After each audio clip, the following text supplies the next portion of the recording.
guys, HHN Door here signing in. Thank you for clicking on my top 10 Halloween Horror Nights houses for the past couple years. These houses are going to be from Halloween Horror Nights 21, my first year, up through Halloween Horror Nights 23. This is the current list as of now. This year's not included. I did not go to the employee preview, so I cannot include anything from this year's content yet. But this will be just the past 3 years' houses, and then we'll talk about my survival guide at the end. So enjoy the rest of the video. I'll talk to you guys real soon at the end of the video. See you in a second.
Alright guys, I hope you enjoyed that little presentation of my top 10 favorite houses at Halloween Horror Nights for the past 3 years. And I know that there's technically 11 because it's a tie for number 10, but I did have to throw them in. So let's talk about my explanations real quick. Number 10, the tie between House of Horrors and Nevermore. The reason why is simply because they're two totally different kind of houses, but I enjoyed them both in separate kind of ways in their own way. So House of Horrors was a less detailed house, but it was more focused on scares, but there was always a problem with the conga kind of line that we call where it gets backed up. So scares were never always, they were there, but they were ruined to an extent sometimes from seeing where the actors were and being a little too well lit. Nevermore, on the fact that besides it was probably one of the best houses as far as set design and inside, there just wasn't a lot of scares inside. It was very thin as far as that goes. So both two really cool houses, but they kind of didn't. They were just tied up. They weren't going to be above 10, but they weren't below some of the other houses that we have had. But I did enjoy them. So there's that. The next house on the list, Silent Hill. I really enjoyed this house. It was really dark, really atmospheric. It was easy to miss some of the scares inside this house, but when you did hit them, they were very good, and they were very fulfilling. So definitely is well-deserving of his place of number 9. The next house on the list is La Llorona, Urban Legends La Llorona. This house in particular has a special place in my heart just because I had been looking forward to hearing and seeing a La Llorona house because Hollywood had always had one, and I really was just anticipating to see one here in Orlando, and I knew that they were going to do a good job, and it did. It turned out really well. It was dark. It was scary. The sets were awesome, rivaling the sets of Nevermore itself, but with having a good scare factor. It was very Gothic-like, and I'm really into Gothic horror and Gothic haunted houses. I thought it was really cool. Well-deserving of its place at number 9. Or number 8, my bad. Number 7 was The Thing. I can't remember if it was specifically the thing. The Thing Assimilation. That was the tagline for Hollywood. We had a house called The Thing Assimilation '07. I can't remember specifically, but The Thing, the 2011, based on the remake. I love John Carpenter. I loved the original Thing movie. I didn't like the remake that much, but I did enjoy that it was a way to get The Thing in later years that I was able to enjoy it. It was kind of cold inside the house. Looked essentially just like the movie, The Thing. One of the first IP houses I ever went into. It was very cool. The puppetry was cool. There's some cool scenes and scares, and I enjoyed a lot of the bigger set pieces and stuff directed towards The Thing. So that was very cool. The next house on the list, last year's The Cabin in the Woods. I love The Cabin in the Woods. I thought it was a hilarious movie. I thought it was done really well, and I thought that the second when I saw it in the theater, that this would make a really good Howling Horror Nights house. And obviously, Mr. Mike Aiello and the Orlando crew thought the same thing, and so they turned it into one. House did a very good job of telling the story of the film, going into the cabin, seeing the Buckners, going through the basement, seeing all the props and stuff like that, with some of the monsters, and then going into the facility, in which just seeing the purge button being pushed and mayhem coming loose. It was very cool, very well done, felt true to form for the film, and that's why it is still in so many top lists of Halloween Horror Nights houses. It was very well deserving of that. The In-Between is my number 5. The In-Between is still to this day, the coolest 3D house that Horror Nights has had, in my opinion, and especially because the past 3 years, we've had a 3D house every year. It wasn't goofy like Penn and Teller was, which was fun in its own right, but not my favorite. And then last year's Afterlife, which had some issues, but harkened back towards what the In-Between was. The In-Between was disorienting, confusing, and scary all at the same time. It achieved everything that a cool haunted house or 3D house, in my opinion, needs and deserves. So it's very well deserving of its 5th place on my list. Now, these are some of the houses from 2012, and you already know what the 2 of them are going to be. My number 4 is Dead End. Dead End is still to this day the coolest haunted-esque house I've ever been into. Some very cool different effects were used in here. Ghosts in the walls, some projection stuff, some cool scares with camera flash, and just it was very atmospheric. The environment was awesome. It just had it all. These next couple houses, they really just do. They have it all. Any of them could be a contender for number 1. But I truly did love it. It was very awesome, and it definitely brightened the 2012 season for Howling Horror Nights with all the problems that it did have with it. Number 3 is Gothic. Honestly, the debate has been between Gothic or Dead End, which was the better house in 2012. Mine would be Gothic.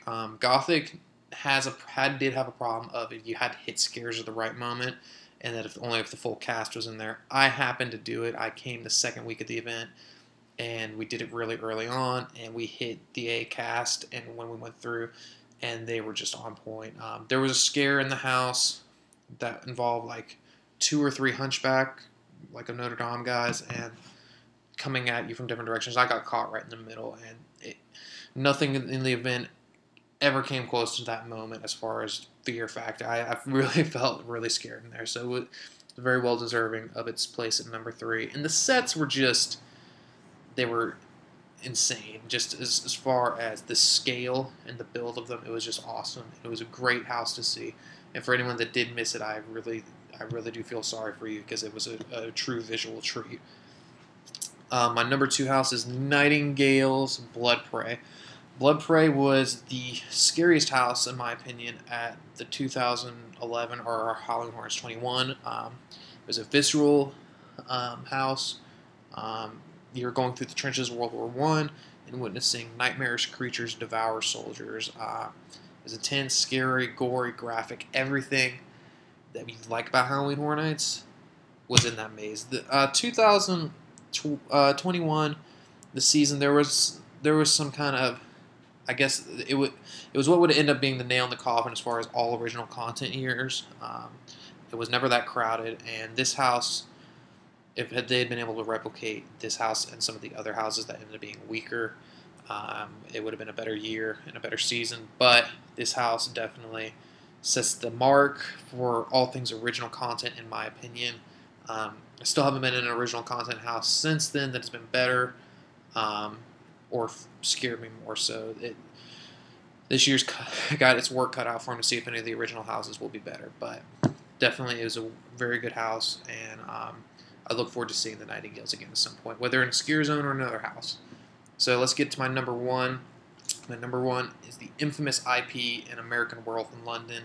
If you didn't guess what that was already going to be by the time you got to the end of my list, I feel bad for you. This house, nothing has come close to it. I knew the second that I walked in that this classic was done well already, just going in through the slaughtered lamb. Just from everything that it did, it just retold the story perfectly. It was horrifying. I remember the first second that the wolf jumped out in front of me. You can't beat it. It is undeniably the best thing they have ever done, in my opinion, and what I've witnessed. People that have been at the event longer may disagree, but it has its rightful place as being in the top 5 list on majority of the Halloween Horror Nights top lists for the past year. So definitely very well deserving of his place as being king of number 1. Now, will it get dethroned this year? We'll wait and see. There's been a lot of positive reaction to this year's event from the employee preview night. I've been looked at a lot. I've been trying to save a lot of it for myself to witness on tomorrow night. So I want to just give my survival guide real quick for anybody going to annual pass holder night. Make sure you get there early. It starts at 5:15. Get there and try to get through as many of the original content in the back half of the park as you possibly can, so that you don't have to worry about later on. Park opens at like 6:30, I believe. So make sure if you don't have a pass holder ID, you get there early and are at the gates waiting.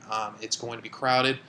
Just from the look at the preview night, it was backed all the way up. There's a lot of hype this year about The Walking Dead being such a big house. AVP, Halloween, and From Dusk Till Dawn and Dracula are definitely bringing in bigger numbers than last year.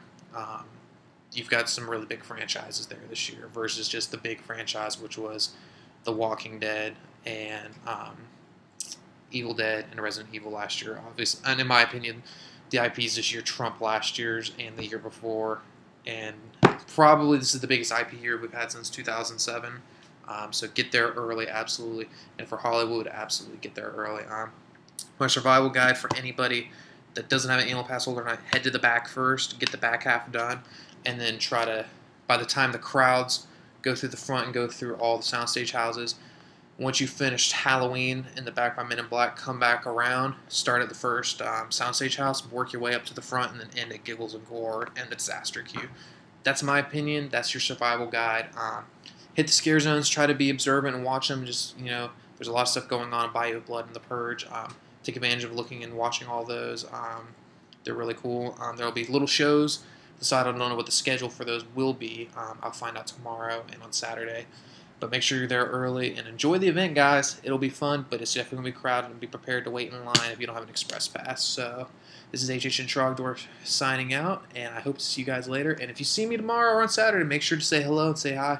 I'll be with some friends of mine, and definitely, as always, my good friend Mr. Psycho Massacre Films, and try to find anybody and everybody that's a Horror Night updater, like Mr. Show and Disney will be there as well. So if you see any of us, make sure to say hello. We're all very friendly and would be willing to talk to you. So what's your guys' top 10 Halloween Horror Nights houses up till now? Leave it in the comment section below. Like, rate, and subscribe to this video, and I'll see you guys real soon with a review on Monday of this year's Halloween Horror Nights 24. Later, guys.